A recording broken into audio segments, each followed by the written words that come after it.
I wish it had like a little like light. That would be really cool. I always like that.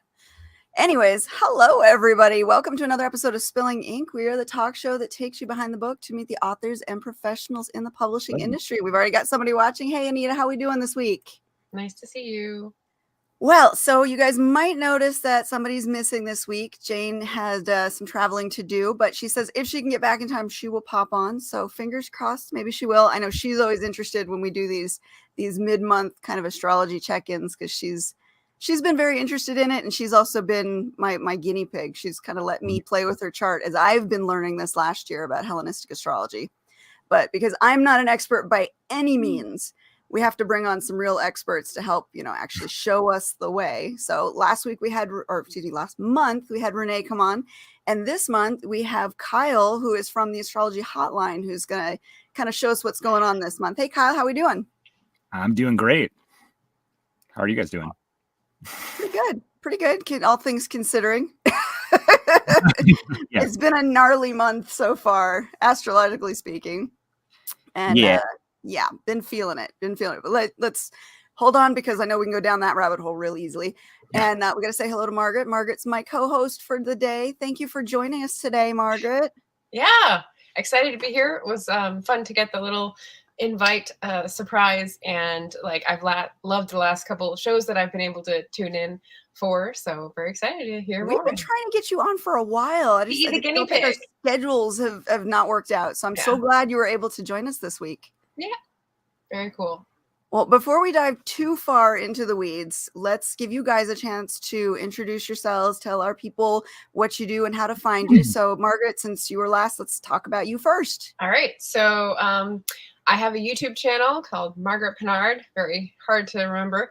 And actually, it's on my t-shirt, too, because that's my mom's name. Like Pig Pinard, so Margaret Pinard.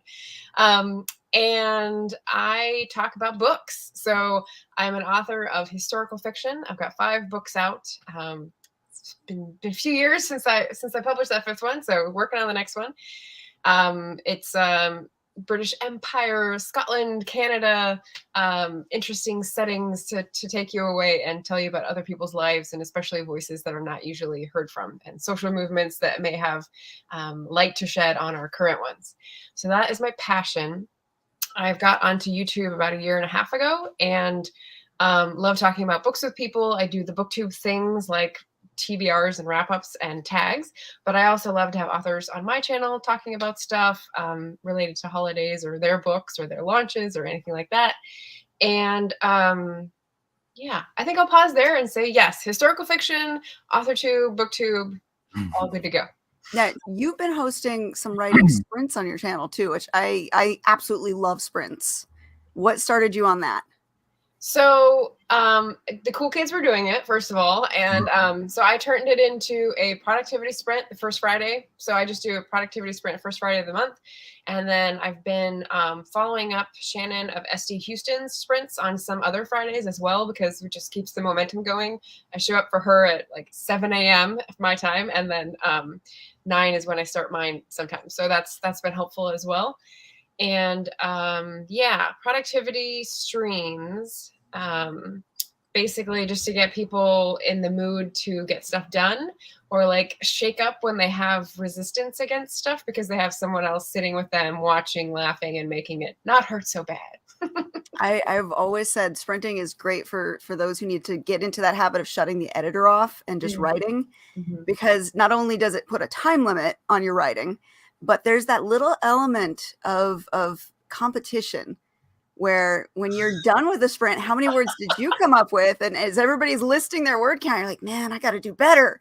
I got to beat them. And this is an illustration of how different motivations work for different people, because that's not why I do it at all. I like getting people involved, but I like going on the tangents in between, and then, being the person who's facilitating, bringing us back, but essentially having fun. So I love that. No, that's good. And there's different ways to approach it. Yeah, I respond better towards the competition side of it, I think, because I want to be the best. Damn it. I just want to. All right. Well, that is awesome. And definitely we'll be putting your information in the notes at the bottom for those of you who are coming to watch this after the fact. So you'll definitely be able to find Margaret and all her stuff. Let's jump over to Kyle now. And Kyle, tell us all about the Astrology podcast. Astrology Hotline. Yeah. Yes, sorry. Astrology Hotline. Astrology podcast. I know the names are similar, but yeah, it's a much more prominent podcast. But no, it's Astrology Hotline is it's the podcast that answers all your burning astrology and birth chart questions, right? But we basically we answer questions that are sent in by listeners. Really, is anything about astrology, we'll answer it. We'll answer it for a very long time too. But even if it's not your question, it's obviously ends up being worth listening to, because we end up talking a lot of different astrological theory, and you can usually apply a lot of the things we talk about to your own chart.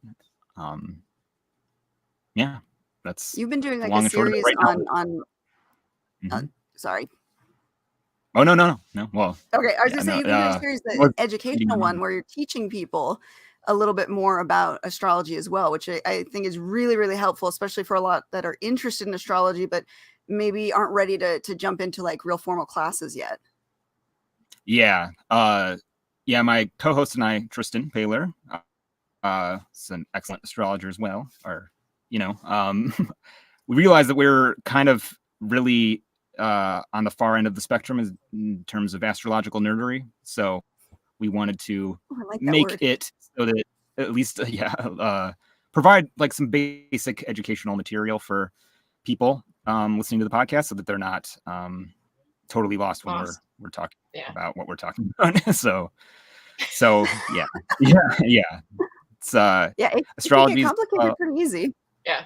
Oh yeah, it's its own language, and when you get really into astrology, you can very easily get wrapped up in the language and not you can almost stop speaking English after a while. So can only control that so much. So sorry. Can only control the amount of jargon that we end up using so much. So at least giving some lessons on the jargon figured would be helpful.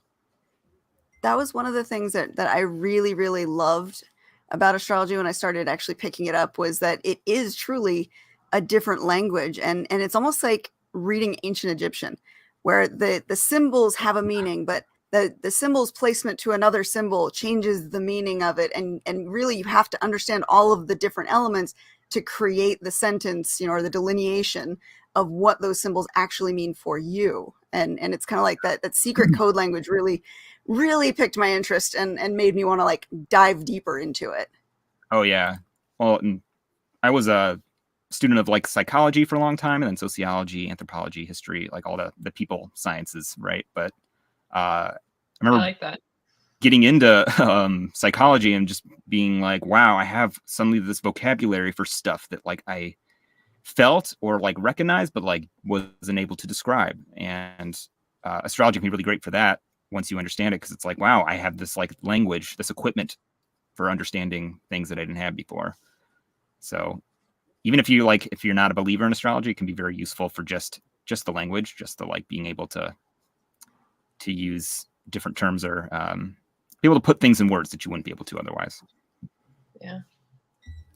Yeah, it's definitely been fascinating. And the more that I've learned, the more I want to learn, and the more I realize how little I actually know. Like there's so many different approaches and techniques, and it's one of those things I think you could learn for years and years and years and still have more to go. Oh yeah. I mean, you're never done, I think, with astrology, probably with a lot of things, but I know for myself, still, it's like, there's still so much more for me to learn. And I'm always like learning stuff, reading people's charts. And it's one of the fun things about the podcast is like you get different questions, and like we had a question once about asteroids, which, coming from a more traditional astrology background, you just recognize the planets that you can see in the sky, which is not all of them. The asteroids are almost like silly from that perspective. I'm a little more on the modern end of the spectrum as well, but we ended up doing this whole deep dive into the asteroids and like learning so much about them and being like, oh wow, these actually seem to do something. And it's we're learning too, I guess, when we're doing the podcast. So it's interesting. I've noticed that, especially with the primary planets, it seems more male dominated, whereas the asteroids tend to be more female dominated. So you've got, what is it, Pallas Athena, you've got Ceres, you've got, I'm trying to think of all the ones that I can, Vesta, and their meanings are very, very interesting. And I'm still, again, coming from just barely scratching the surface learning it. But when you add them into the rest of the chart, it really does deepen the understanding and how things play out. Oh yeah. Yeah. And I mean, I'll go. I was just going to say, so being a writer and a language nerd, when you're talking about the language and the jargon of astrology, and how you get into it, I was looking up a creator that I follow on TikTok who is Ojibwe, and he does an Ojibwe word of the day. And what he does is explain the meaning of the word, but also the actual breakdown of like the little words that make it up, because it makes up a phrase that explains a feeling or a tradition or like a cultural context. And then that gives the meaning to the word. So there's all these different layers to play with. And I feel like in some languages you have that unpacking to do, like to learn about the culture, it always expands. And in astrology, it's probably like the more people you interact with and who give you feedback on the meaning, the more views and angles you see to reflect the same reality, which is really, really fascinating. Oh, I like that. Exactly. Yeah, exactly. And you almost start to realize like how limited you are by the language you speak. Like English, has its limitations. Like it's like blinders sometimes. Yeah. And then you end up using like, we have so many similes and stuff that like, I don't know, but I know English is supposed to be like one of the hardest languages to learn. I almost feel like astrology is easier in my opinion, but it seems easier on the surface, but to really like nail down the meanings of specific transits and stuff, I think is a lot more complicated. Well, and then translating it into something that can be understood outside. Yeah. Well, okay. Speaking of which, so last month we looked at the end of February into the beginning of March. And I remember March 3rd was the date that we had highlighted as a really interesting bunch of conjunctions. There was it was Mercury and Saturn. It was the Sun and Jupiter. It was Mars, Venus, and Pluto, like all coming together in different signs at the same time. So I think it was Mercury and Saturn in Aquarius. It was Jupiter and the Sun in Pisces, and Mars, Venus, Pluto in Capricorn. That was March 3rd. Thursday. March 3rd. I think it was like 3 a.m. was the time when it was like everything was kind of perfecting. Yeah, everything was conjunct something. Like buddy, it was. It was. I think we had Renee on last month, and she had said the way she had described it was kind of like lancing a boil. I loved that analogy there of there's going to be a lot of pain that comes, but it's like necessary pain that, you should be able to soothe over afterwards. It's necessary for healing. And I kind of wonder how that played out for everybody, because I know for me, it was about 48 hours of just shit falling to pieces. Like I ended up having to cancel trips. I got unexpected bills. I couldn't bring my kids to the doctor for a bill that had surfaced from 2019 that needed to be paid. And like my car had broken down. It was just, there was so much crap within a 48-hour window. Yeah. I mean, that one was complicated. It was like you had like a nicey kind of in Pisces, like some nice stuff happening. It was like one segment of your life, like maybe, going like smoothly, but then like the Aquarius Capricorn stuff, it was like some boils for sure to be lanced, but like the Pisces was maybe the ointment that you can put on it afterwards. So how did it play out for you guys? Do you remember anything specifically happening around that time that kind of met with the themes? I know I did, and I'm trying to remember right now because I don't believe we had a retrograde at that point. I actually think it was right around that time, though, that everything went direct. Like, usually there's like a planet somewhere that's direct. That's right. Yeah.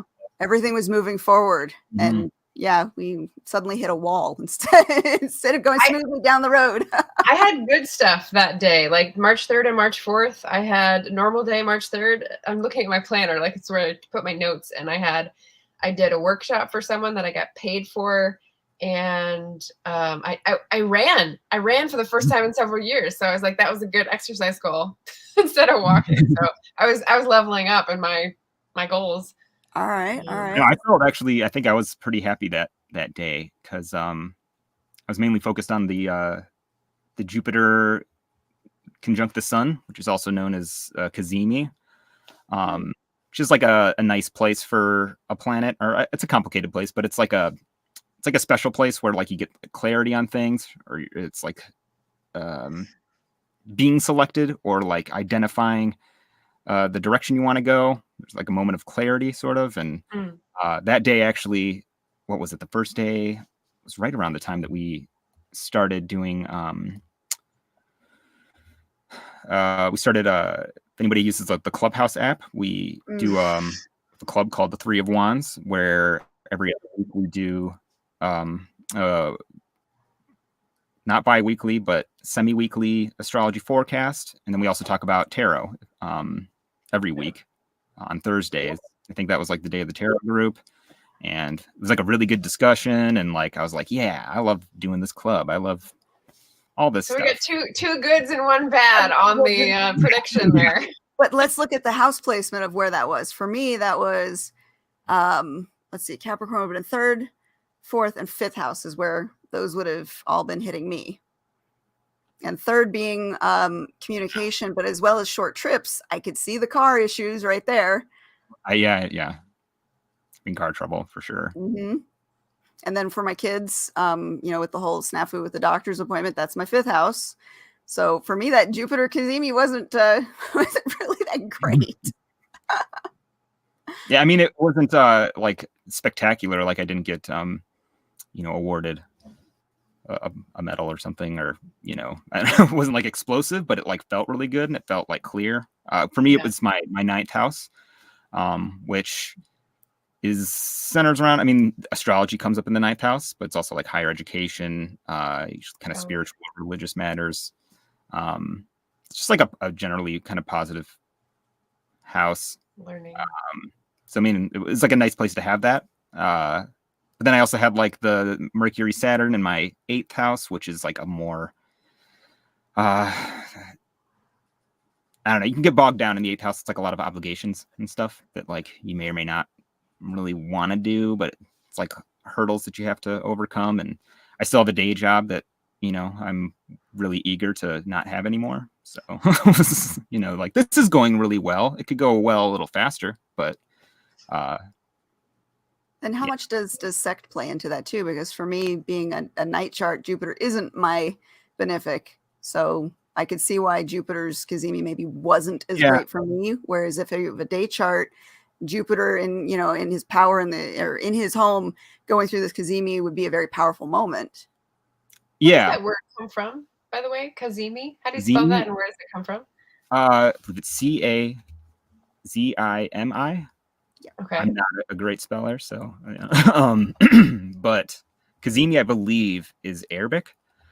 Okay. I believe, and it basically translates to in the heart of. So in the heart of the sun. So when a planet is transiting the sun, you actually can't see it. It's like hidden under the sun's beams. Got it. Which is like, that's cool. That's really cool. Yeah, it's like a complicated place for the sun, planet. Like it's not the best place when it's under the beams. But then there's that moment of the conjunction where it's like in the heart of. They also said it's like sitting on the lap of the king. So like having the king's ear, I know, like he's literally sitting on the lap. Well, and if it's their own sign of exaltation or their house, in it, like they're in their chariot, they're controlling what's going on. They have a lot more power. Yeah. If either the sun or the planet in question is strong in the sign or that section of the zodiac, then it's usually a little more powerful. But it's like the sun is like selecting that planet for something. And then that planet has like the ear or the attention of the sun, which is kind of like the king of the planets, So for people, it's like when you see it in people's charts, it's like they, being identified or noticed for something, being like elevated or having like an influential position of some kind. Sometimes it's kind of behind the scenes because the sun is the one broadcasting, that you can see in the sky, but the planet's like kind of working behind the scenes, influencing the king, Speaking of which, too, I know all month long. Jafar, I love that. Yeah. Jafar. Oh, Saturn. evil. Zini. Evil. I love it. What was I going to say? Okay, so Jupiter is in Pisces. So Jupiter's at home. And for the entire month, it's pretty much been under the beams. At some point, it's going to come out as the morning star and be hopefully in its own light. And I know with the sun heading into Aries, I think overnight tonight into tomorrow, the sun's in a different sign now, but is Jupiter still considered under the beams and still being kind of like overshadowed, or is Jupiter finally going to be able to shine in his own sign? Yeah, let me I want to look it up real quick because I know like right when the sun gets into Aries, it's still under the beams. Like you still can't quite see it. Usually it's 15 degrees that is generally like the border. Sometimes in practice it can vary a bit. Depends. Yeah, I've heard 17, but I've also heard different planets have different areas that they can work with. So I'm not 100% on that one. Like depends on like atmospheric conditions too, and like what time of day. But generally 15 is like your general rule. And I think that doesn't happen until. And anything as a morning star is a more powerful version of that planet. It's a more outwardly expressive version of it. Okay.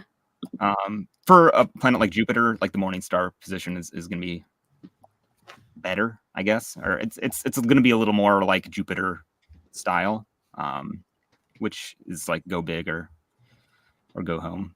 Jupiter is a fun planet because I like how Jupiter can apply as the benefic, expanding that luck and bringing all kinds of good fortune. But then it also has the malefic tendency of it'll let you go into hubris and you're going to pay for that. So you can get as big-headed as you want, but you're also going to pay for being big-headed. I kind of like that play that Jupiter has. Yeah, and I've been getting more into Vedic astrology as well, which I mean is a whole nother set, and I don't want to go off in the weeds, but one of the things that I carry kind of out of that is like looking at what house the planet rules in your chart is going to affect whether it's more of a nice planet or more of a difficult planet. So like Jupiter rules, your 12th house. It might have a little more of has the 12th house job, which is to, get you in trouble sometimes or to, we'll go with that for now. But I like to think of Jupiter in the 12th, because I have Jupiter in the 12th natally, as the Murphy's Law position. Mm-hmm. If you make a plan and you tell somebody that plan, it will not come out the way you think it will. But if you do something in secret and you work hard in secret, you get the reward of that hard work and your plan will work. Yeah. Oh yeah. And it's, you also have Saturn in your 12th. Yeah.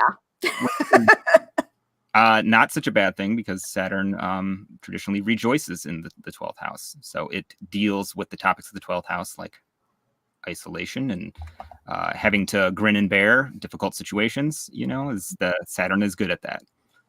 So, I mean, that does help. But like you were saying about sect before, the planets behave a little differently depending on whether you're born at night or during the day.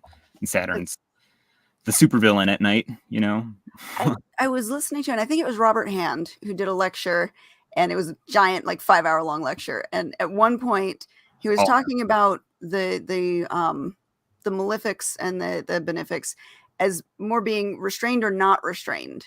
So like, if Saturn is my out of sect malefic, I've got an unrestrained Saturn. Yeah. So it's going to be Saturn in every way that Saturn is without any kind of limitations. Whereas if it's playing for your team, you've got a little bit more control on those Saturn topics. Yeah, it's a little like more hardcore Saturn. So And I think of Saturn as kind of like that overbearing parent who's got the sandal in their hand ready to pop you upside the head every time you screw up. They do it because they love you and they want you to do the right thing. I think you used is it a Mommy Dearest or yes, Mommy Dearest. Okay. That would be interesting to hear about what's coming for that planet, because I'm here at my parents' house right now. Saturn's in my 4th house too. Saturn needs to get the hell out of my 4th house. Yeah, I mean, I've got a stellium in my 4th house. I've got my sun there. I've got my south node there. I've got Mercury and Mars there. And right now Saturn is hovering over the Mercury and Mars conjunction. And it's because of the retrogrades this year. It's basically just going to be passing back and forth over those two the entire freaking year. yeah, I know we yeah. I'm gonna pop downstairs. I'll be right back in 2 minutes, everybody. Okay. Sure. Yeah, I know. Well, me and you, Katie, had the same Mars placement in Aquarius, and I think I just survived my Saturn transiting my Mars, and yeah, that's still coming up for you, I think. Or is it exact about now? I can't remember where. I think it's if not exact right now, it's within a degree. Yeah. And it's when I look back through, I went and got myself a present. I got my Planets and Transits by Robert Hand. Oh yeah, I have that one right. I freaking love this book. Oh my goodness, it's been so helpful. Basically, there's a lot of negativity in thought and a lot of restrained energy that I can basically expect this year. Like I really have to concentrate more on my single-minded thinking and try and avoid that. And I need to utilize the energy in the best spots. And I've been feeling that so hardcore this year. Yeah. I don't have that balance that I've needed to figure out between, work and play. I don't have it. And I end up working myself stupid, but I do it to my own detriment. I work, sometimes on the weekends, I will work straight through the weekend, no sleep to get stuff done because during the week I didn't get work done, which is happening again for me this week where I screwed my whole self, my schedule up this week, and I have myself to blame. There's no one else to blame but me. And now I have to pay the price for it. So I have to figure out how to properly utilize the energy where it needs to be. Yeah, it's a hard one. That's and actually, did you read it in Planets in Transit? The Saturn transiting Mars. It's like I think he says that it's one of the worst transits. It's one of the harder ones for sure. Yeah. And it's slow because I think for you, Saturn tends to it's like a steamroller that has to back over. Yeah, I'm getting all the retrogrades this year. It will not leave my Mars and Mercury because they're conjoined by that 1 degree until I believe we're at December. Maybe we'll finally get away, enough separation where shouldn't be affecting me. Yeah. But yeah, it's going to go across, come back, go across again. So it's like this year is meant to teach me how to properly use the energy and the, not just the mental energy, but the physical energy as well to get things done. Yeah. And I mean, yeah. Not a fun lesson. I'm there too. I made it a point to get a lot of sleep last night because I wanted to bring my best self to spilling ink, of course. But there is it's like being stuck in a traffic jam, or and you're late for work, and you're just stopping and going. You get to go a few inches, and then you have to stop again. Saturn is the planet that stops, and Mars is the planet that wants to go very fast. Well, okay. And speaking of that, looking at the transits for this year, we've got a Mars and Saturn conjunction happening in the sky. Yep. That's also going to be hitting on top of all this. So it's yeah. There's a lot of negative energy happening, I think, this month, just in general, just for mundane astrology. And I know on Twitter, we've been kind of back and forth talking about it as well, but with Venus kind of being pressed in between Saturn and Mars, there's kind of that repression of I always look at Venus as, what makes life worth living, what makes things good, what makes, life happy. There's a lot of oppression on both sides happening to Venus right now. And even if she's making an aspect to another sign, she's going to run into Uranus on today, actually, I think. Today is the she can't reach out for help, even if Uranus is in her sign, because Uranus isn't a very helpful planet for that kind of thing. Yeah, it's gonna spur Venus to want to do something, I think, about her situation, right? It doesn't change. Yeah, you're right, it doesn't change it. If anything, it's gonna be oh my god, I gotta get out of traffic, or I gotta get to work, I'm late, Yeah. But Uranus is good for having sudden flashes of wanting to shift. Uranus will tend to make you shift direction suddenly. So maybe you see an exit and you're like, all right, I'm getting off of this track. It's not going to work. But there's always the question, if you take that other route, are you going to run into another traffic jam, or are you going to find your way through? And there's a gamble involved in that. Yeah, exactly. And I mean, you could make plans, I would say, for however this might be vaguely generally applying to you as an individual, which it may not. Kind of depends on how it's hitting your chart. But let's say that we're not getting, Venus isn't out. It isn't going to be out right now. It's going to be out. What is it? I think in a couple weeks. She runs into Saturn directly on the 28th. Yeah. Which I think that's like a face your fears moment. Like she's got to face, stare down the enemy and make it past before we get in the clear. Because when she goes into Pisces, that's her exaltation. We'll get finally a happy Venus. Yeah. I'm allowed to swear on your podcast, right? Yeah. This is a shitty month, generally. But April, basically, once Venus gets into Pisces, and I would say even when Mars gets out of Aquarius, because Mars, Saturn together, it's not always super fun. But later into April and May are going to be nice months for life. I mean, not for. I mean, it's going to vary from person to person, obviously, but I mean, the general mundane transits, not specifically looking at birth charts with house placements, but in general, Jupiter in Aries and Venus in Pisces, those are more positive than where they are right now. Yeah, the Venus can't really do much to help anyone right now. Not a ton. She's kind of dealing with her own issues. I had seen a meme somewhere. I need to find it, where it was the two planets represented as people sitting next to Venus, just squishing her in. Yeah. And that's kind of what's going on right now in Aquarius. It's like being stuck on an airplane with two dudes that are man spreading right next to you, and you're just kind of jammed in. That's, I think, how Venus feels right now. She's trying to be polite, trying to be courteous, but she needs to fuck shit up is what needs to happen. And that's probably what the Venus square Uranus feels like a little bit. Maybe she finally gets up and gets out of her seat, or she's not off the plane, obviously. Yeah, I was looking at it because the moon right now is in Venus's sign of Libra. So if she looks behind her, she's got a planet there that are at her back, but she can't touch it because Mars is right there. And she looks forward and she's got Uranus in Taurus, her other sign, but he's no help. She's just stuck between these two just giant assholes that she can't get around. Yeah. So not a happy place. Yeah. Having those, I'm glad you brought that up, though. It's having the resources in both of her signs. It's where you can come up with a plan, a game plan, an exit strategy. Be a way to get the flight attendant's attention and get them to change seats. I like this metaphor. I love it. No, keep going. This is good. Yeah, this is the forming the exit strategy phase, but the actual exit is going to be in a couple weeks, I would say. Can we, Margaret, can we use you as a guinea pig for a minute? Yeah. Yes. Because I would love to throw your chart up and look at it from how it would play out maybe in your chart, because you've got Aquarius sitting in your communications house, which intrigues me.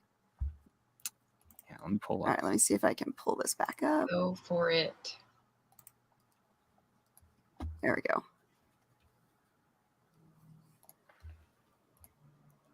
Yeah, because you've got, okay, so the moon is in your 11th house right now by transit.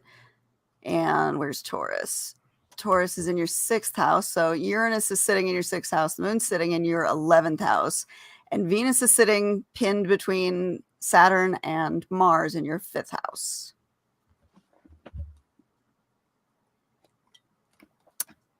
Yeah, you haven't had any car problems, have you, Margaret? Not for at least a month and a half. Oh, interesting.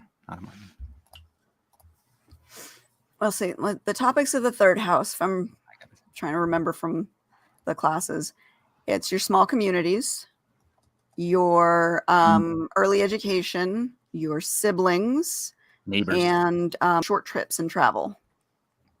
So any of those topics could be what's being, I would say, delayed or frustrating.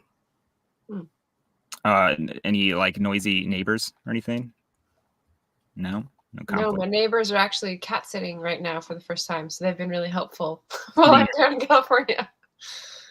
Nice. Small communities. All right, so let's look at the siblings.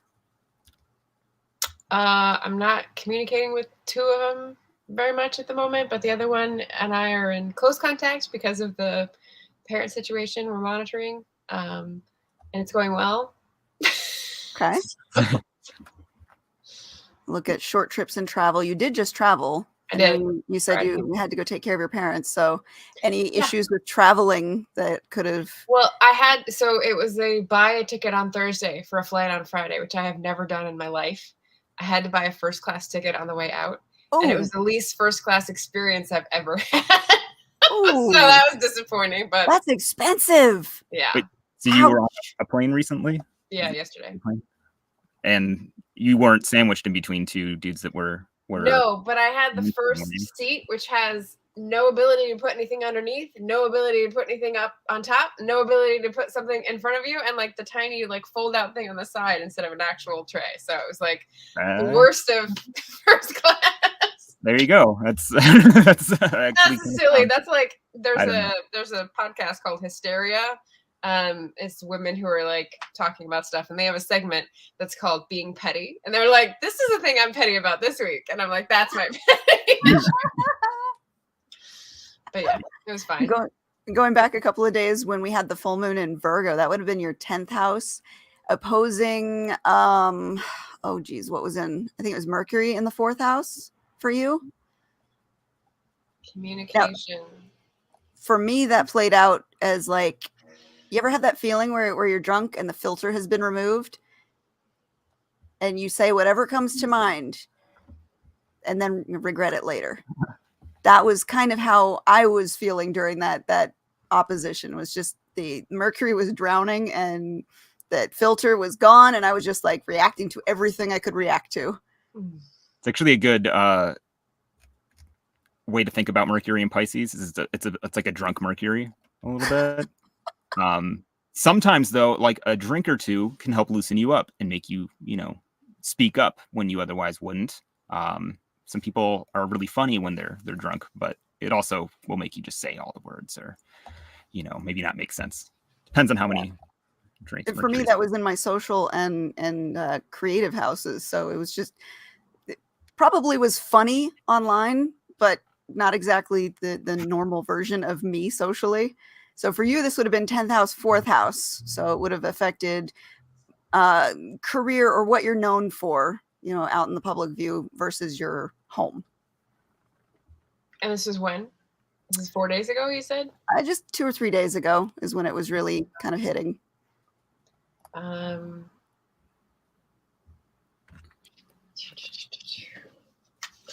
don't think I have anything for that either.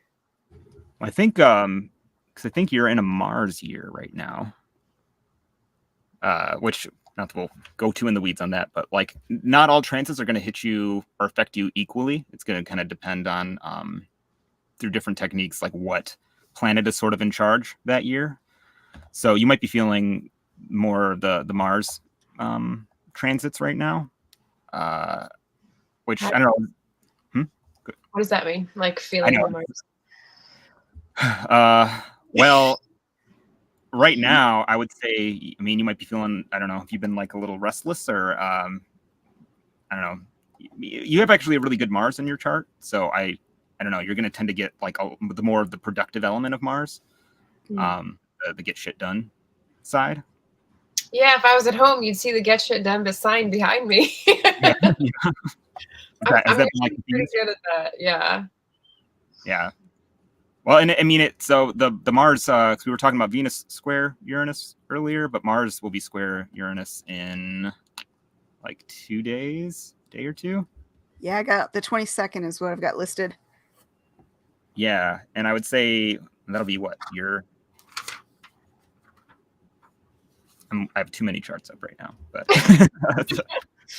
that'll be third house, sixth house. Yeah. So, I mean, was it you that said that you started running this year? Yeah, I started. I went on a run that day that you guys were talking about, but I haven't done it since. As a week ago. Okay. Well, Thank you, Anita. Mars. Margaret says or Anita says Margaret gets stuff done. Yeah. Yeah.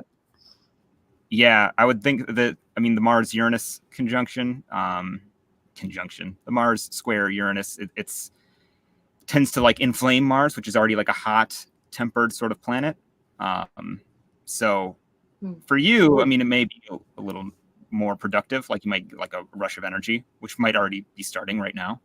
But would that possibly drive her towards maybe trying new things to shake up the routine, maybe meeting new people, changing some of her social structures a little bit because of that Taurus for her is what, the sixth house, how she's doing her day-to-day stuff. Yeah. Third house is like it is very routine. It's like the stuff you do on like a day-to-day basis. So the sixth is like the stuff there's a relationship because chores is kind of sixth housey because it's like maintaining. Sixth house is just like maintaining what you have. It's like keeping your house from falling into ruin. You know, the maintenance you have to do on stuff. Okay. Kind of managing the general entropy of your environment, like keeping that from happening. So I don't know, maybe a shakeup in the routine would probably be interesting. On the menu. Okay, so I've been in sort of a career transition, shall we say, for the 2 years of the pandemic, and I'm in the last few months feeling more stable in that and less anxiety about it. So to feel that that's going to be shaken up is not my favorite. Don't look at it as a negative though, because it's change is change. Change is not negative. It's not positive. It's just something new added to what you're used to. Yeah. Yeah, it could be. Maybe I'll have a whole bunch of people join my writer tier on Patreon, and we could all have like a mastermind of writers each month, which is my plan. But I need people to sign up for it, so that would be cool. Well, speaking of writing, the third house the house of communication, but also just like the daily writing. If you do a lot of daily writing, or not daily so much as like the stuff you have to do, like the planner you do on like a very regular basis, but Yeah. like doesn't necessarily have a shelf life. Like a novel would be your ninth house. Right. But what'd you guys call them? Sprints? Writing sprints? Yeah. Is that I don't know. I'm like curious about that because like you have Mercury conjunct Mars in Aries in your fifth house, but in your chart, and like just like sprint writing. It's very just like descriptive of that. Writing sprints. But that's stuff that lasts usually, because I usually use sprints to work on word count on the novella or other long-term stuff. Yeah. Well, I'm just thinking of you have like a YouTube as well. I don't know, like it's like the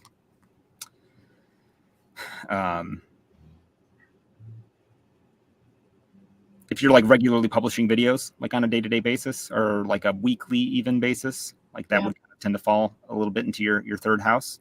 So then you could like updating your channel structure, like trying a different approach to what you're doing, like a new type of video or there's like an innovation sort of phase. That would be great to know. I've kind of settled into a groove of my 3 videos a week, and like whether they're on my channel or guesting on other people's channels. But also in the past 2 months, I've been seizing the opportunity to be on other people's shows when it's offered like this. And so it's been more stochastic, more just sort of catch as catch can, which is not how I usually prefer to do things, but I'm trying to be open to more things. And so that's one of the results. Yeah. Yeah.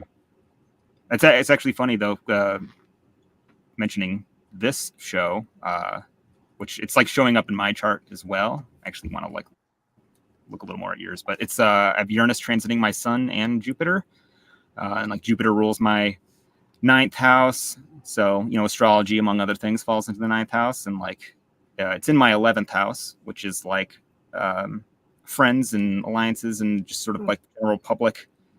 The internet can kind of be in the 11th house. And like, I'm like, oh, I'm on a podcast, on someone else's podcast, like showing up. And Jupiter is on my midheaven. So, hopefully some people will come watch my podcast, listen to my podcast.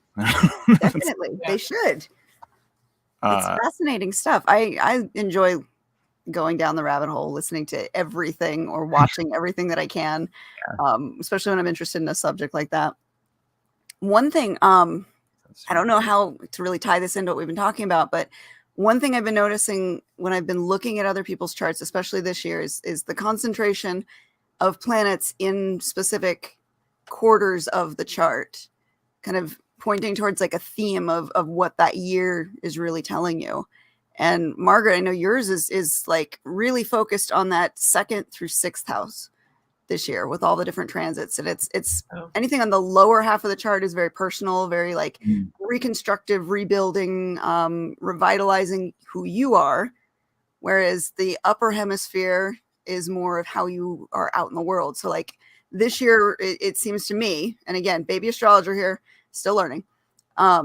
This year, you're going through a lot of trial and error in working on those different elements so that probably next year, as the transits move more towards your upper hemisphere, you see the results of that. That'd be interesting. I mean, the big trial and error was like, I've been on YouTube for a year and a half. So the last year and a half, I don't know if that's the same transits or what those would have been, but that was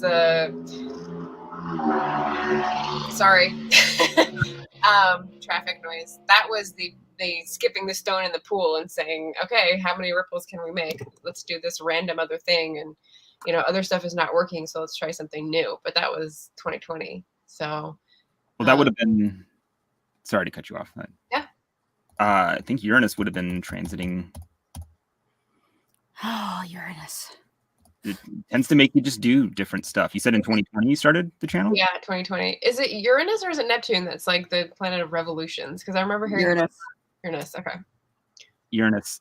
So Uranus would have been conjunct Venus in your chart in Taurus around March of 2020. Would have gone back and forth a couple times, probably leading up to that. But Venus rules, what does it rule? Your 11th house. So it might have something to do with generating like, internet presence online or social media presence or I would, when did you start your channel exactly? June, July, I think. Somewhere in there. It's at the end of June, early July, I think. Yeah, that's interesting. It's been awesome. I mean, for something to do during the pandemic that connects you to people, that makes you feel not alone, that gets you connections to like learn stuff, it's been great. So yeah, it's I'm wondering if hold on. I'm want to like look at your entire chart. So try to get focused. Help focus me, Katie. No, it's true though that the 11th house, that social side being activated, and you starting up with doing things that are more socially oriented within the limitations we had that year. So Uranus is kind of pointing you towards, again, not negative change, it's just change. Let's see what else we can do to get out there. Let's see how else we can reach people that made you, it forced you to do it. You had no other choice, because otherwise what are you going to do? You're stuck at home. Everybody's in quarantine. Yeah. I feel like we were talking a little bit about this backstage, like we're still in the mode of feeling comfortable with virtual connection more so than in real life connection. I think that's definitely true for me, is that I'm kind of trying to remember or make new decisions about things in real life because the circumstances have changed, and I'm kind of like getting my energy from different communities now. So, and how much of a negative impact has that had on us considering like the world at large right now and what's going on, where we've been so cloistered now and so separated that we're maybe not seeing how the connecting points of what's going on out there is really affecting us. Yeah, it's interesting because like the Saturn in Aquarius is going to have a lot to do with that, just like the mundane transit of Saturn through Aquarius. Aquarius is like a very social kind of sign, but it's like it's social thinking, not social acting, though. I think it's like Aquarius wants to think about the greater good of humanity from back here. Yeah, it's interested in people, not persons. You know, it's like big picture sort of stuff, and I would think that it actually Saturn first got into Aquarius like the day lockdown started, March. It's like 20th, I think, of 20, and it was like ushered in this whole era of like weird, and like I remember first like getting out of like going back to my day job after like a year and a half of not working and just being like, how do I socialize with people now? Like, how do I relearn my social muscles? Like, how do I, like, they atrophied, but like we definitely got like used to this more like distant kind of communication, being able to like social media is very like Aquarius in the sense of like you are distant from people when you kind of broadcast a thing that you say and you kind of get a general number of likes, or you get some comments too, but like there's it's not like interpersonal interaction, or even a podcast is not really interpersonal as much. Josh. But yeah. Very good, Josh. Very good. Maybe good remediation actually for the Mars Saturn conjunction. It could be. Well, going back to that mommy dearest, or you know the mom who's got the sandal ready to pop you across the head with it. Like Saturn was very much, you know, that's it. Everything's closed. We're done. This is for your own good. Yeah. And while yes, it was for our own good to a sense, there was that other impact on us that we maybe didn't know was going to happen. Yeah. And with Uranus, oh my God, Uranus has been in Taurus since what, 2018-ish? That's my 7th house.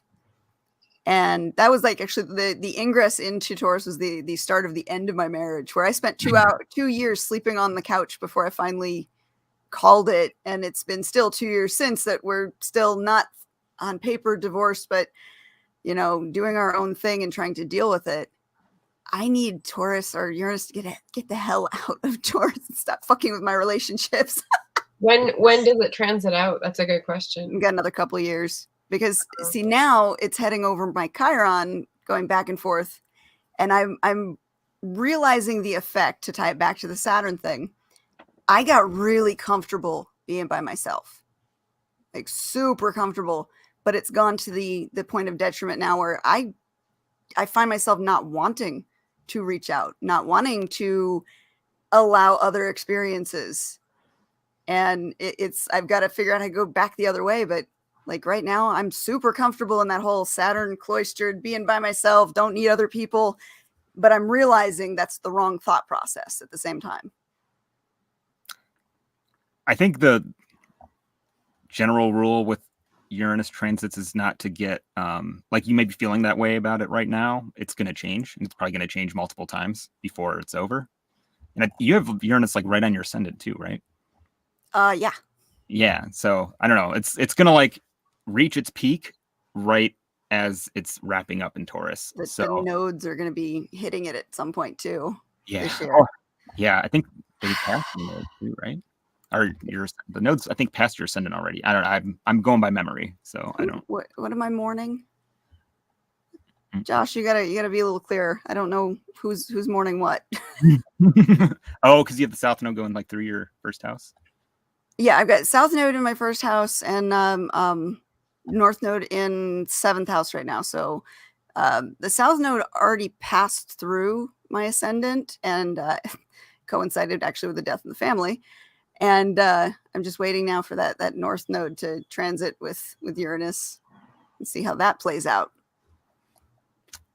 Yeah, it's gonna be. I mean, it's you. Whenever I'm like reading for someone, like I don't try to predict what is going to happen with the Uranus transit or anything. It's gonna. But the nodes are kind of like that. A lot of traditional. It's why maybe a lot of traditional astrologers don't want to use the outer planets, Uranus, Pluto, or Neptune, because they have so many kind of overlapping themes with things like the nodes. The nodes tend to just do weird stuff. The planets when they're transiting. So it's like I'm not gonna say what's going to happen. Well, astrology can only do that so much, but it's just going to be weird and a lot of change probably for the next, year with the nodes, but with Uranus, that's, just a lot of weirdness and unpredictability, but it's always somewhere. There's always some part of your life that's getting some weirdness or unpredictability. I'm looking at Josh's comment here that I'm mourning my relationships that I've broken up. I don't mourn the relationship. It's more of a recognition of there's no ability to become vulnerable and trust another person because it's not worth the effort at this point. And I realized that's not the correct way to be thinking, but that's the mindset that I kind of got stuck in with being comfortable, being I'm responsible for myself. I can do whatever the hell I want to, which very, very Aquarian. I do what I want. And to be in a relationship, you don't get to do what you want.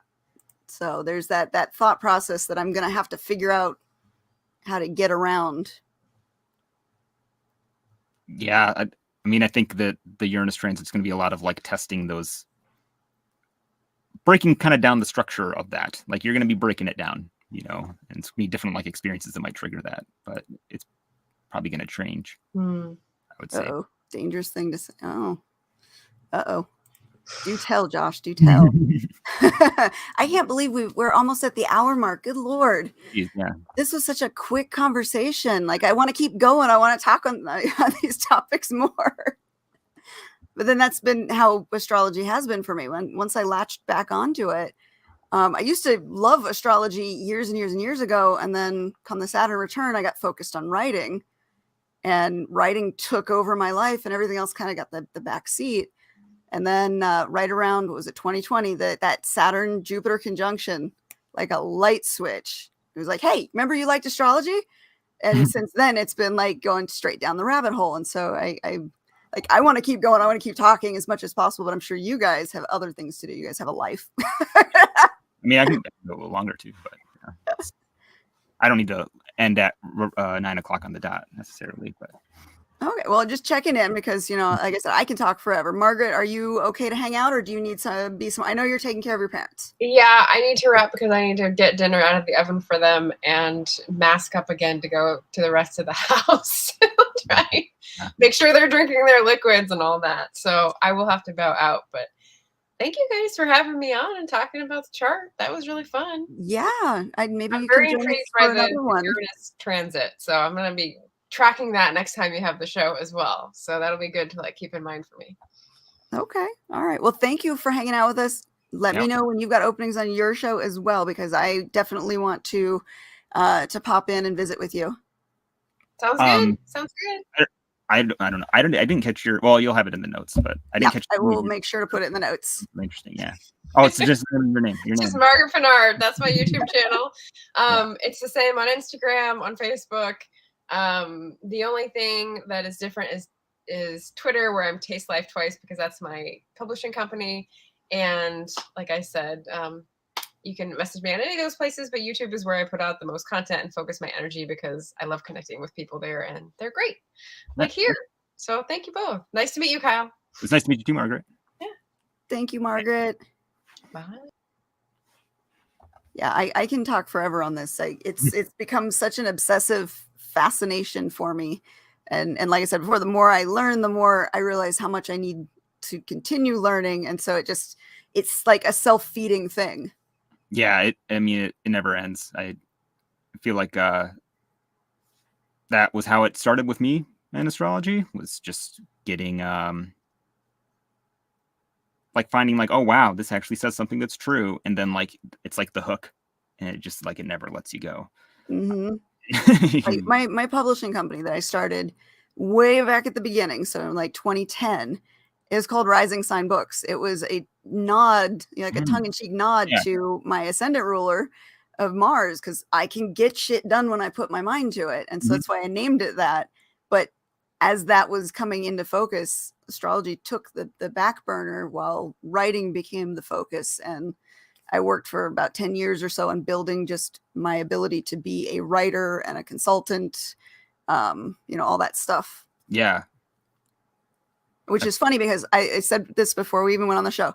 I went back and listened to that first astrology reading, the recording that you had sent me, and you had talked about the themes of changing direction and stuff. And it was like, wow, it really did change directions. And that Saturn Jupiter conjunction in 2020 was like, again, the light switch moment where it was like, hey, remember you liked astrology? Now you're going to learn everything you can. And the shift went away from me publishing my own stuff towards me working more as a ghostwriter, so that I can still continue writing, but now I can also have some other areas to focus on. I mean, this is like, I almost have too much personal interest in it now, because I feel like there's ways to like merge astrology and the writing. I don't know. I'd love to see some like astrological fiction out there. Yeah, that would be kind of cool. I've got to figure out the right ways to tie it together, but it would be interesting. I don't know. I think there's like a book about like a dystopian world where astrologers take over, and they set up like a class system based on like your chart, like organize the whole world around astrology. But does that play into the stereotype thing? Because I know we've been joking this last week on Twitter about the stereotypes. And there was one of those, again, the stick foot in mouth moments. There was a person on Twitter who was really, really Scorpio. And so I was playing off that as much as possible. It was hilarious because I was going super Aquarian versus his super Scorpio. Yeah. And there's a lot to it. And a lot of people, that's what they understand about astrology. They know the sun sign, and they either believe in astrology because they love their sun sign, or they don't, even though the sun sign is really only like one small portion of how it applies to, who you are. But there are a lot of stereotypes with the sun signs that we get to play off of. So if I did something like that, would that actually hurt the idea of astrology being legitimate if I played off of, sun signs as your specific group? Well, I mean, I would probably think that it would be, if it was astrologers really taking over, they would go way into your chart and like, it would almost be like more of a commentary on, I don't know, be not my book, because I'm not a book writer, but the idea that you can like, if you're going like in the really hardcore direction of some traditional astrologers, that like you can predict the outcome of somebody's entire life, whether they will or will not succeed in X area of life. If somebody like that took over the world, they might be like, well, this is what you're going to be good at based on your chart. So you are going to be a construction worker forever, and you don't have to worry about that anymore. You could turn it into like a fate versus. Oh, yeah. That whole, and that's one of the things that drives people away from astrology too, is that they fear the fatalistic side of well, your chart says this and this is what's going to happen, but it's all still a prediction. It's not a definite. It's general themes of what could be happening, not always an exact, this is going to, this exact thing is going to happen to you. Yeah. I mean, I definitely struggled with that too, the fate free will thing, and actually getting the deeper into it, I was like, wow, it was kind of scary a little bit when you're confronted with the idea of fate, and like, you're going to live some version of this in your chart. And then you get some who are like really authoritative saying like, this is what's going to happen. Like, this is always this kind of thing. And it's not really, but I think at the end of the day, even if astrology had that power to predict things in such a specific way, the fact that the idea that humans could divine that language and say precisely what it's saying in that specific way is like kind of arrogant. I don't know. I think most astrologers are always in this ongoing process of studying and learning, and they're always learning more, and it's like never mastered. It's never done. So they're, like you said, it's predictions. It's not. This could be more Saturnine because Saturn does pretty much rule everything in my chart. But there is kind of a peace that comes with having something predetermined for you. Granted, even if it's like a negative, the negative's coming, but you'll get through it. There's a peace in that. Yeah. Well, yeah. I think people like it when it's good stuff, usually, when it's like, oh, you will succeed, guaranteed. Yeah. But yeah, there is a sort of peace in like, I don't know. I think what astrology ends up doing is it sort of contours the space of an area of your life, gives you a sense of like what that direction is, and it almost like helps limit the focus a little bit. That's the right way of putting it, where it's not going to go extremely this direction or extremely this direction. It's going to be in this kind of direction, and you can maybe adjust your expectations based on that a little. Well, and like I was saying earlier, with the themes of the year, where the planets are mostly clustered around and how far they're going to make it through the year, translating to which hemisphere of your chart that applies to, it gives you the idea of like what what to expect this year and what lessons that's going to kind of play out for you. So for me, with that Saturn basically just going back and forth over my 4th house, Mercury, Mars, there's a lot of learning how to play with the energy and use the energy in the right way. It sucks. It's not a happy thing, but there's a lesson to be learned from it. Yeah, absolutely. I think that's why I don't tend to get too into prediction. It's like, if you have a Saturn transit, something important in your chart, probably a general takeaway from that is like learning patience in that area. Like things aren't going to move fast there. They're going to be slower, and you're going to have to be a little more deliberate about the way you approach things there. And that is more useful than saying like your cat's going to die next week.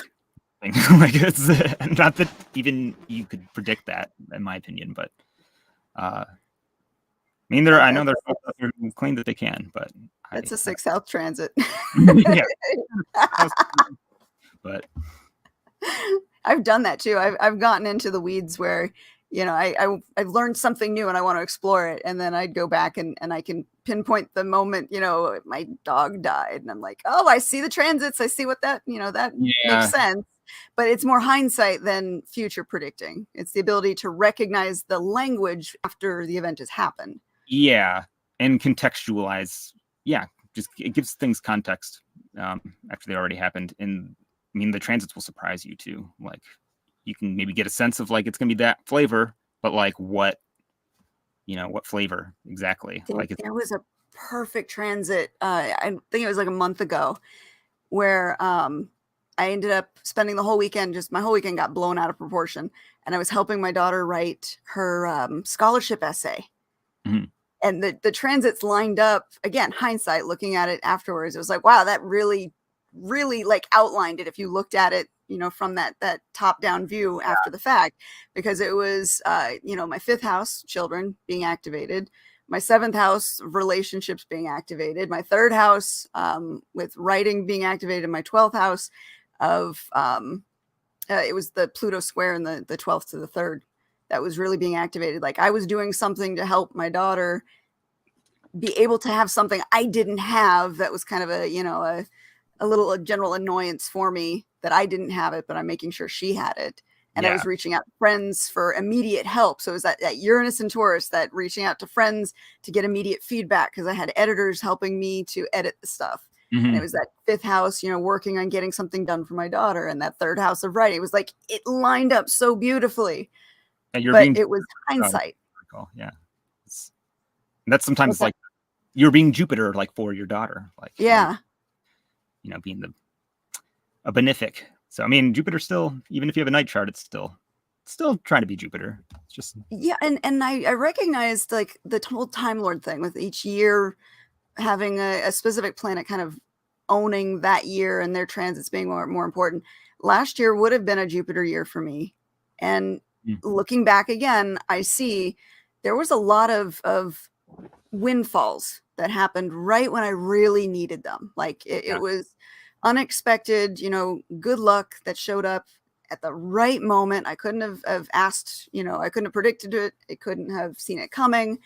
And now that I'm in a Mars year, I'm feeling less of the luck that I had and a lot more of the realization that I'm not working as hard as I should. I'm not focusing like I should be. Like I'm feeling that like pressure to fix what's, maybe hasn't been working. Yeah. Or having to take like more active role. And it's like, yeah, it's Jupiter will let you sort of skate by a little bit. Like will totally come in and like save you from like catastrophe in the last moment. Mars is like you stand or fall on your own merit, sort of. Very much the soldier. Yeah. Yeah. And it sucks because, well, I'm glad I had a Jupiter year after Saturn, 2 years of Saturn, because those were very rough years. Yeah. But like the Mars so far this year is just, it's hitting me more, I think, mentally than anything else. It's just, there's a lot of reminders of how I'm failing and how I need to fix that failure. I mean, it may not be reminders. Like it may just, you may be doing a lot better than you think, but that's the thing with like Mars or Saturn is that it's hard. They're harder on you than maybe. But there's a lesson to be learned. There's a reason for the harshness. Yeah. But it can be good to contextualize that. It's like, I'm probably being a little harder on myself than I need to be because I got, malefic planets, hard planets, not nice planets, all over my business right now. Right. And at least next year I have Venus to look forward to. That should be a good year. Yeah. But for now, yeah, it's definitely, I'm feeling that switch from Jupiter to Mars and just, especially where Mars is in the charts, or in the sky right now. Like Mars has been, coming in hard all year. Oh yeah. Yeah. It's, like flew through Capricorn. Like Mars in Sagittarius was great. I loved that. A little bit crazy energy, but it felt like I was getting a little bit more done. Then Mars got into Capricorn and it was a very serious vibe that came through. Yeah. This is productive. I liked it. I like Mars. It just ran straight into Venus. And ever since then, man, yeah, it's been difficult. Can't wait for those two to separate. Yeah. It's going to tend to be with Uranus and Saturn, both in fixed signs. It's going to be any of the fixed signs, Taurus, Scorpio, Leo, or Aquarius. It's going to be very Marsy, very tense for the rest of this year, because then Saturn the Mars retrograde in Gemini is one I've got my eye on because he's going to be in Gemini for a long time. Now for me, that's going to be, I believe, it's my 8th house. Yes. So I have a feeling that I'm going to, again, playing off that theme of the nodes being, south in Scorpio and north in Taurus, which is my 7th house. There's a lot of dealing with other people, a lot of relationships as the focus and less personal. So with that 8th house being outside resources, getting a 6 months Mars focus on top of the nodes, pointing towards working with other people. I have a feeling like this whole thought process that I've got of being happy at home and being happy cloistered and knowing that's wrong is probably going to get kind of a kick in the pants. Yeah. Yeah. Potentially. Mars and Gemini in general, it's very chaotic and scattered too. When it's retrograde, it's a lot all over the place. So there's maybe some themes with the attention, like not like having a hard time directing it. Hopefully it just means there's a lot of things to pay attention to. Yeah. Rather than just the complete blowing up of the ADD that I've got. Yeah. I would say that's maybe a good thing to keep in mind for that one for everyone. That's anybody with ADD, it's very ADD.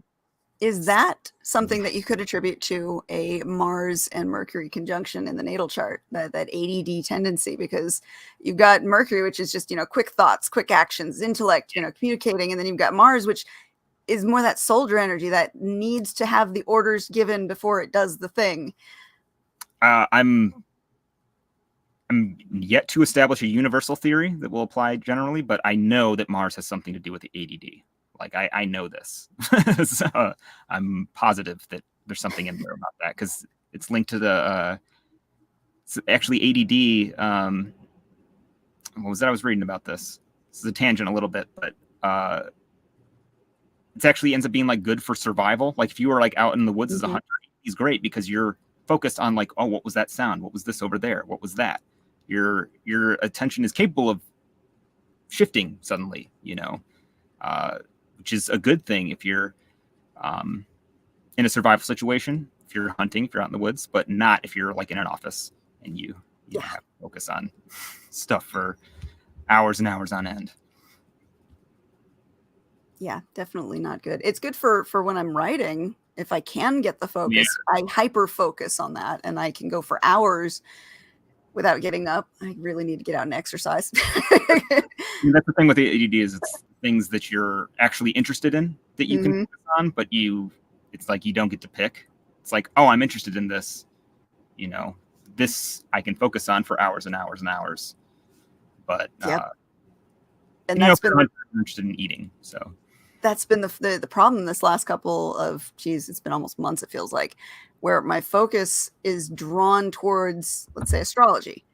I know I should be working, I know I should be writing stories, but if there's any little I don't feel like it, I'm not interested, whatever, in the chapter I'm supposed to write that day, it's like, oh, hey, astrology. And then and I spend all my time researching the wrong thing and then go and look at the clock and go, fuck, I still have to turn shit in. And then I end up spending all night forcing myself to sit down and write, to meet deadlines, to, get paid. Yeah. Which works to my detriment. So I've had a problem with that focus, and focusing on the right things at the right time is something I've got to work on. Yeah. If only you could make it the right thing. Make astrology the right thing somehow. Maybe someday I'll be able to tie it all together. Yeah. All right. So we were going to talk about, before you go, electing different dates for astrology, for finding the right time to do things. I don't want to miss that because I'm interested in this as a topic too. Yeah.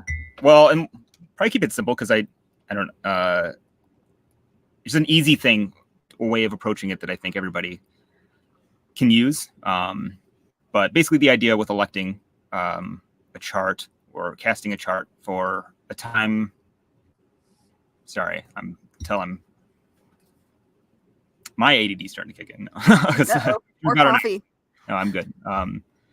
So electional astrology is basically the idea that you can cast a chart for a moment, that you want to initiate something, that you want to start something. So if you want to start a company, you cast a chart that is going to basically support the building of a company based on, the configuration of the planets at that moment.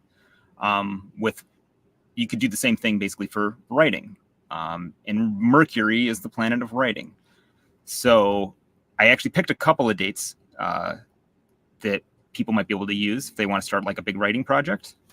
Pull them up here real quick. So April 2nd generally is going to be a really good day for writing because you're going to have the Mercury. We had talked about Cazimis earlier. Mercury is going to be in the heart of the sun, and the sun is going to be exalted. The sun really likes to be in Aries. So, Mercury is going to be in good company when it's sitting on the king's lap, I guess. The sun will be able to put Mercury to good use. So good day for writing. If you live in the on the East Coast, in the Eastern time zone, either 2:45 p.m. or 10 a.m. be really good dates for that. And then April 12th is also going to be a really good day because you're going to have, I almost don't want to over-explain it, but we want to pull it up real quick. Yeah, I'm pulling it up right now. What date did I say? April 12th. How did I get to January? Okay. All right, so we have April 12th. What time did you say? April 12th. at 10:45 a.m. or start with that one first. 12:45 a.m. What time zone? For Eastern. So Eastern. 7:45 then. Yeah.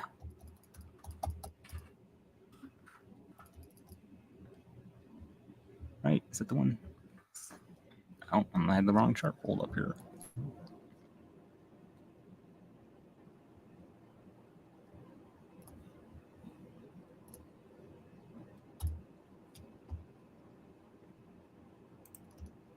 Sorry, because I have too many charts open. Do you have the chart up? No. Yep. Maybe I'll just look at it on yours.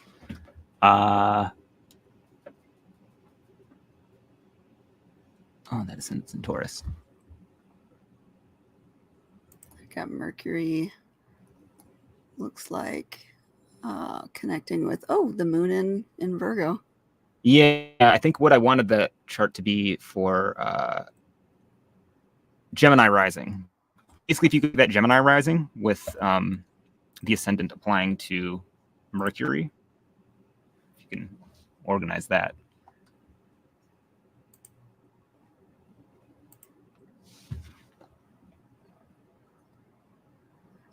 Yeah, right around there should be good, right? 3, 12. But yeah, you would have Mercury in Taurus applying to a sextile with Venus, because Venus rules Taurus. And Venus is going to be in a really happy place in Pisces. It's like Venus's favorite sign. And Venus and Mercury together are really good for writing, because, you know, Mercury does like the writing. It's the pen on the paper. It's the communicating. But Venus harmonizes and makes things beautiful, makes things pleasing. So when you can get those two together working nicely, it's very good for writing, right? Making stuff beautiful, and it'll flow easily. Like it'll come out more naturally. I like that mutual reception with Venus in her exaltation, Mercury and Venus's sign, Gemini rising. I like that. You should also have the moon in Virgo too, I believe, that day. And Virgo is a Mercury sign. It's like one of the best Mercury signs. So very nice day for writing. I would pick that day to like start any writing projects, probably of all of them, if you have any big plans for them. But one of the simple things that I think everybody can do is if you get a planetary hours app, which, especially if you want to get into astrology in general, getting the Time Nomad app, which is free, it has a planetary hours widget. So if you get Time Nomad, you can turn on the planetary hours widget, and it'll actually, you may want to turn the notifications off, because I have it. It says every couple hours or every hour or so, it goes Saturn. It'll like say the planet, and if you're out in public or at your job, I can see that. If you're a kooky astrology nerd or whatever. But there's another app that might be a little more simple called Planetaro. So Planet ARO, which will just give you like the planetary hours, and basically writing during the hour of Mercury will just tend to be more favorable. The idea that planet has like a little bit of extra juice, during that time, has a little more influence. So Mercury will tend to support you more during those times. So starting your writing projects during the hour of Mercury will probably be helpful. I've got one question. So going back to the morning star versus evening star, and as it applies to sect. Mm-hmm. So Mercury plays for both teams, but if Mercury is the morning star, it's more beneficial to the daylight sect team. And if it's the evening star, it's more beneficial for the evening sect team. Is that correct? Yeah. Generally speaking, yeah. Mercury is going to be a little more potent, a little more working favorably for you as a morning star if you're born during the day, or as an evening star if you're born at night. So if I was to do any kind of electional selections here, I would want my Mercury to be in the evening star position. Ideally, yeah. It's one of the factors in I wouldn't say that it's like the most important factor, but you're also going to get Mercury as like either it's going to stay in one of those phases for several weeks at a time. So I wouldn't take like 3 weeks off of writing for to be. No, I don't think it's possible. Yeah, I think it's just it gives you a bump. Like I notice, like I have to write more and more doing astrology. You know, writing like horoscopes and stuff to help promote the business. And I've often struggled with writing historically. So using like whatever I can to like help give me a little boost, like writing on the planetary hour, or just noticing when Mercury is in a favorable configuration, especially with my chart. I'll like, oh, now's a good time to get some writing done, like capitalize on it. Now, for as far as technique in writing goes, I know we talked about it before we went on the show, but don't limit yourself when you're writing. The rough draft phase is meant to be a hot mess. Yeah. And I think a lot of people, and I tell this to a lot of the clients I've worked with over the years, is you hold yourself back. If you're trying to be perfect on the first go, that's going to cause problems. It's almost better to just get in that flow zone space and just dump the words straight out onto the page as they come. Mm-hmm. If you're trying to increase your pace, if you're trying to increase your word count, because that's going to give you more to work with. You're never going to avoid the editing phase. You're never going to avoid revisions. And if you make peace with that and can just let yourself write, you'll find that the writing comes a lot easier and it doesn't feel as much of a chore. Mm-hmm. Yeah, I have been, when I implement that, which, I can like find the fun in it because it's like a release, you know. Mm-hmm. It's like just getting all the ideas out. Tomorrow is actually a really good day for writing like that too, because you'll have Mercury Jupiter conjunction in Pisces, which we talked about a bit already, that Mercury is a little weird in Pisces, but when it's with Jupiter, which does really well in Pisces, it's going to support Mercury a bit. But I would say the kind of support is going to really tend to support that, like, word vomit a little bit. Mm-hmm. Not word vomit. No, that's it. Word vomit. Yeah, it's word vomit, but your page is going to be a hungry little birdie. That's really good to know, because I got like 20,000, or not 20,000. I have 14,000 words I got to turn in on Monday, so I need to get some writing done. Tomorrow's the day. Well, it'll be overnight, because after I get off of this show, that's when it's work time. So again, I do it to myself. I should have gotten more done during the week, but my focus was gone. It was being pulled in different directions. And while I did a lot of plotting, which I'm not a plotter, but the client work that I do has to go by their plot, and I've had to correct a lot of things and make it make sense. So I've done a lot of plotting in that sense, but I haven't done the actual writing portion of it. Yeah. So now I've got to get it done, because I, again, Saturn being my controlling influence, I'm not going to get hit upside the head with the sandal. I got to get it done. I will not miss a deadline. Oh, yeah.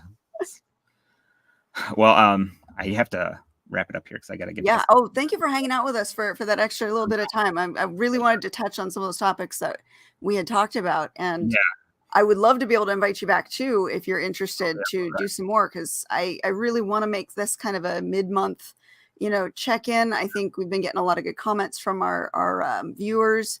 So if they like it and I like it, definitely make this a regular thing. I'd love to. This has been a blast. Thanks for having me. Awesome. And for all of you guys out there who are watching this after the fact, check down below, look at the notes, and you'll be able to find out how to get in touch with Kyle as well as Margaret. And please definitely check out his work. He's read my chart a few times and absolutely nailed some really interesting elements. So I will shout your name to the stars. You're definitely somebody who would do a good job if anybody's interested in getting a reading. So check out the show notes. We will be back. I don't believe next week. I think we're back the following week. And as always, we'll have new people to introduce you to and some more fun conversation. Thanks everyone for watching. We'll see you next time. Good night.